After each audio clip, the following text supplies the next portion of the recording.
மக்களே வணக்கம். இந்த பதிவில் நம்ம பார்க்க போறது மலபார் கூட்டு பயிற்சி.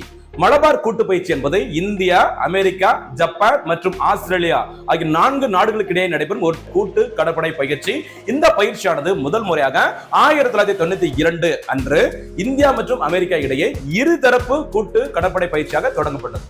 அதனைத் தொடர்ந்து 2015ஆம் ஆண்டில் இந்த கூட்டு பயிற்சியில் இணைந்த நாடு ஜப்பான். அதுக்கப்புறம் 2020ஆம் ஆண்டு இந்த கூட்டு பயிற்சியில் இணைந்த மற்றொரு நாடு Australia. India, America, Japan, Australia ஆகிய 4 நாடுகள் இணைந்து மேற்கொள்ளும் இந்த பயிற்சி இந்த மலபார் கூட்டு பயிற்சி என்று அழைக்கப்படுகிறது. இந்த 4 நாடுகளும் இணைந்துள்ள ஒரு அமைப்பு ஒன்று இருக்குது. அந்த அமைப்பின் பெயர் குவாட்னு சொல்லுவாங்க. சரி, QUAD. சரியா, நாற்கர கூட்டமைப்பு சொல்லுவாங்க. இந்த இந்தியா இருக்கிற அந்த குவாட் அமைப்பு நாடுகள் இணைந்து மேற்கொள்ளும் அந்த பயிற்சி மலபார் கூட்டு பயிற்சி முதல் முறையாக 1992 ஸ்டார்டிங்ல இந்தியா அமெரிக்கா இடையே நடைபெற்றது. இந்த 2025ஆம் ஆண்டிற்கான மலபார் கூட்டு பயிற்சியானது எங்கு நடைபெற்றது அப்படின்னு பார்த்தீங்கன்னா மேற்கு பசிபிக் பகுதியில் உள்ள குவாம் என்ற கடற்கரைக்கு அருகே நடைபெற்றது இந்த பயிற்சி.